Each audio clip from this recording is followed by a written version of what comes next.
Imagine um mundo onde cada dia é uma luta pela sobrevivência. Não há supermercados, roupas prontas ou casas confortáveis. O amanhecer não traz apenas luz, mas também um lembrete urgente: encontrar comida, se proteger de predadores e resistir ao frio da noite. Foi nesse cenário implacável que os primeiros humanos, ou melhor, seus ancestrais, começaram a moldar o destino da humanidade.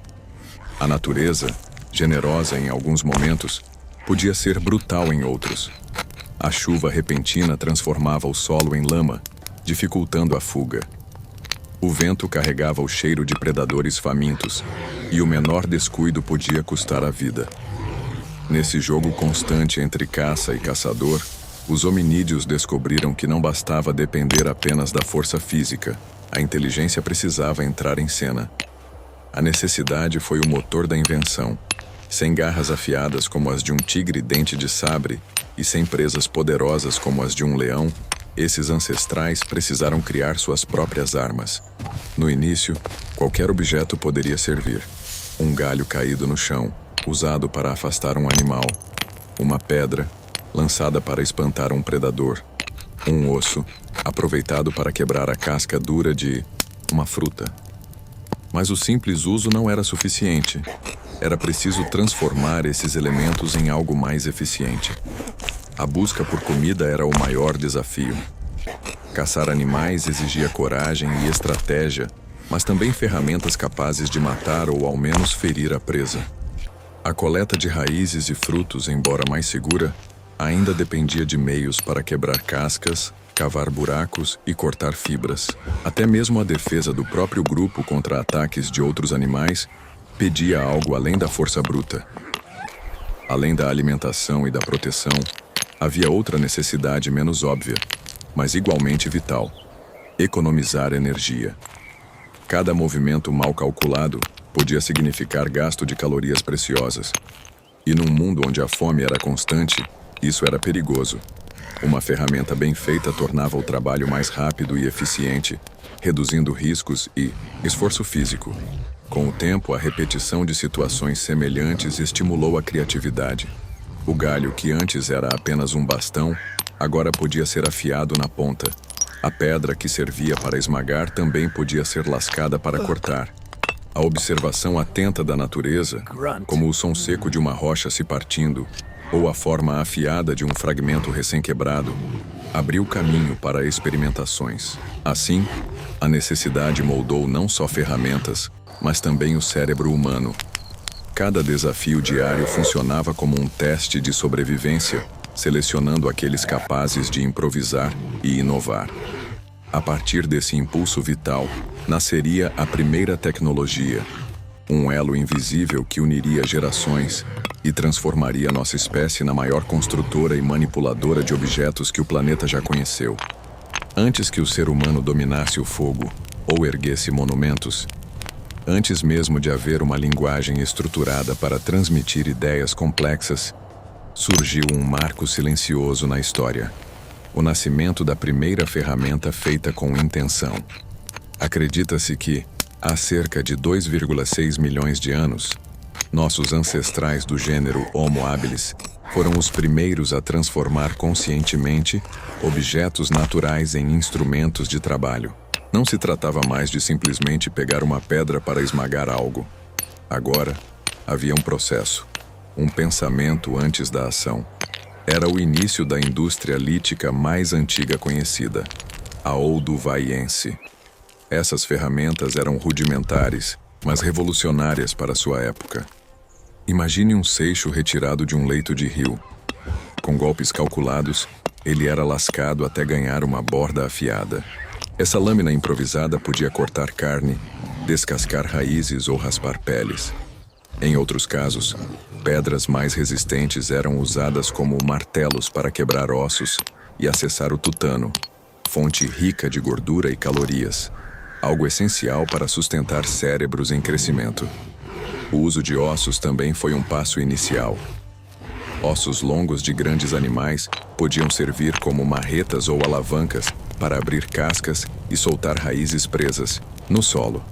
Galhos mais duros, arrancados e limpos Eram usados como bastões para defesa ou para alcançar frutas em árvores altas. Essas criações não surgiram do nada. Eram resultado de observação, tentativa e erro, e da habilidade de aprender com o sucesso e o fracasso. Mais do que a ferramenta em si, o que realmente marcou essa fase foi a ideia de transformação. Pela primeira vez, um ser vivo olhava para um objeto e imaginava como ele poderia se tornar algo diferente, algo melhor. Esse salto mental representou um divisor de águas na evolução cognitiva. Essas ferramentas simples eram também compartilhadas e transmitidas dentro dos grupos. O conhecimento não morria com um indivíduo, passava para outros membros da comunidade, multiplicando sua utilidade. Isso sugere que, mesmo sem uma linguagem desenvolvida, já existiam formas de ensino, provavelmente através da imitação e demonstração. O impacto dessas primeiras invenções foi profundo. Elas ampliaram as possibilidades de alimentação, tornaram a defesa mais eficaz e, principalmente, deram ao ser humano primitivo uma nova relação com o ambiente. A natureza deixou de ser apenas um cenário hostil para se tornar um conjunto de recursos que podiam ser moldados conforme a necessidade. Com cada pedra lascada e cada galho transformado, nascia algo muito maior do que um simples objeto. Nascia a cultura material humana. E essa cultura seguiria evoluindo, tornando-se mais complexa a cada geração, até transformar completamente o planeta.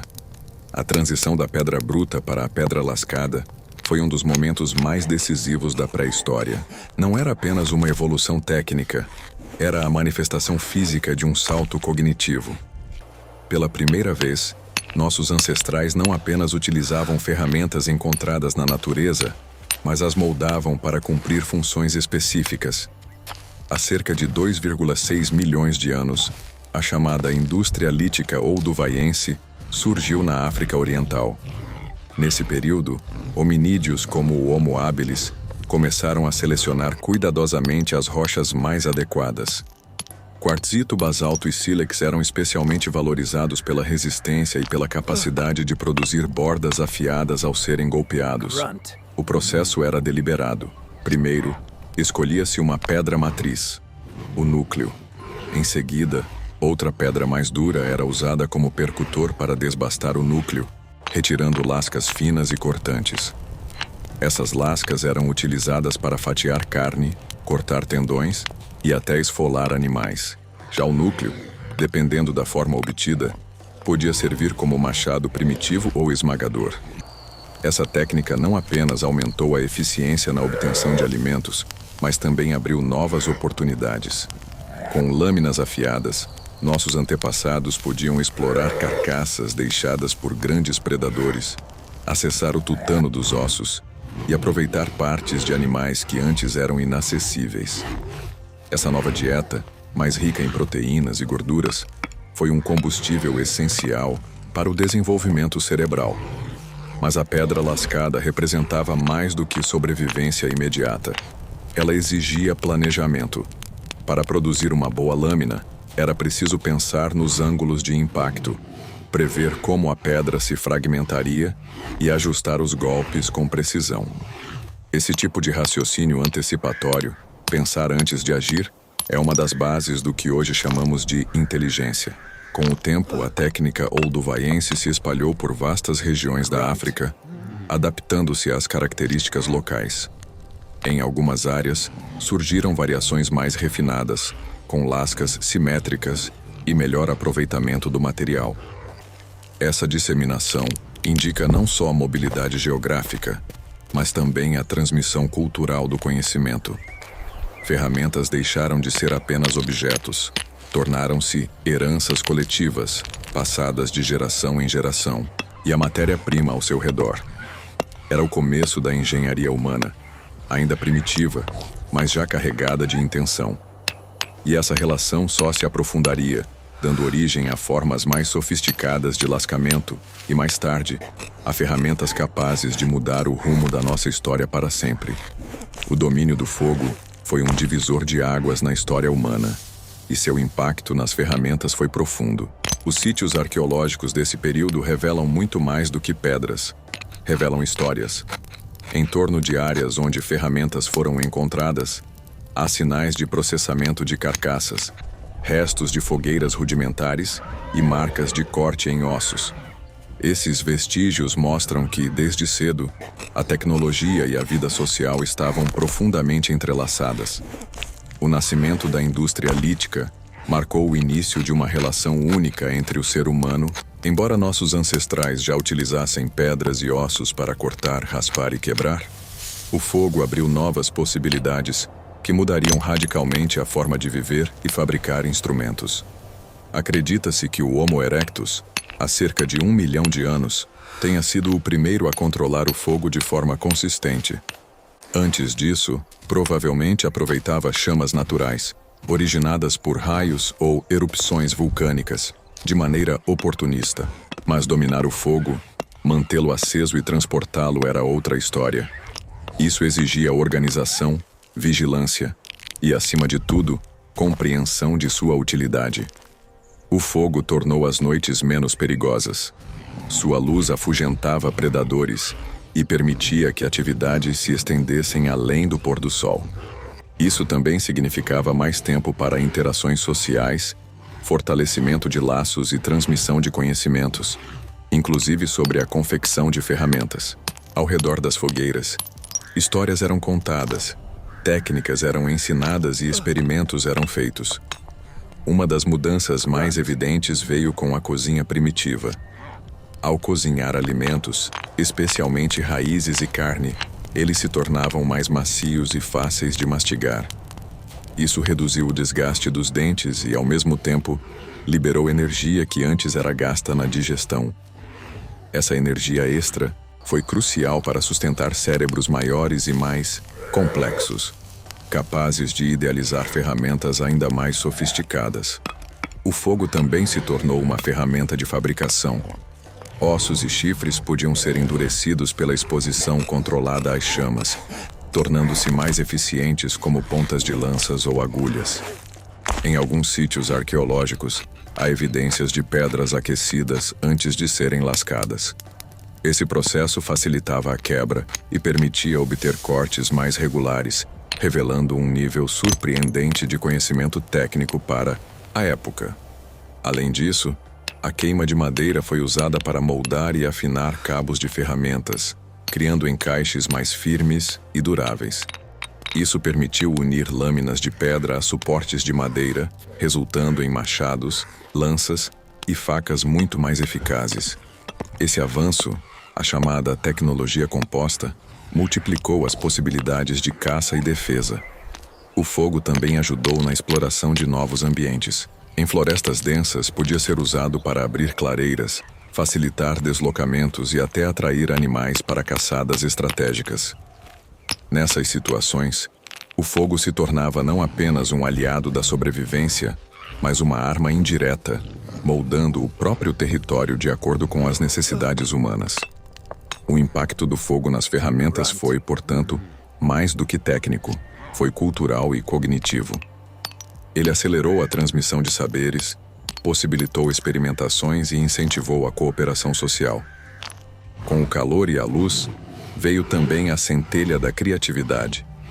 E assim, cada fagulha acesa nas mãos de um ancestral iluminava não apenas a noite, mas o caminho para um futuro cada vez mais engenhoso. As primeiras ferramentas não foram apenas instrumentos de sobrevivência. Elas moldaram o destino da nossa espécie.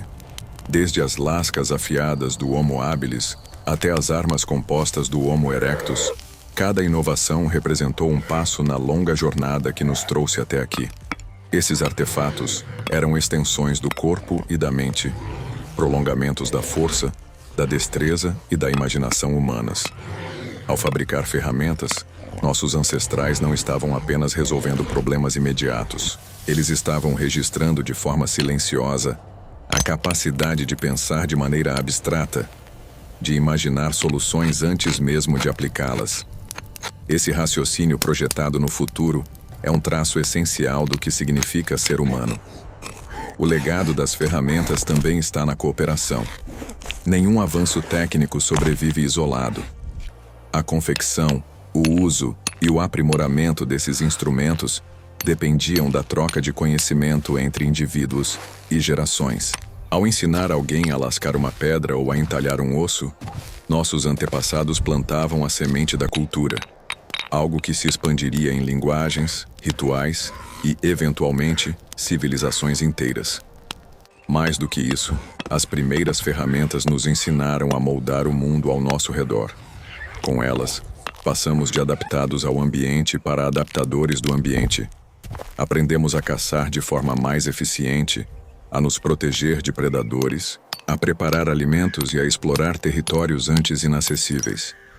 Essa habilidade de transformar a natureza para o bem ou para o mal continua a definir nossa relação com o planeta.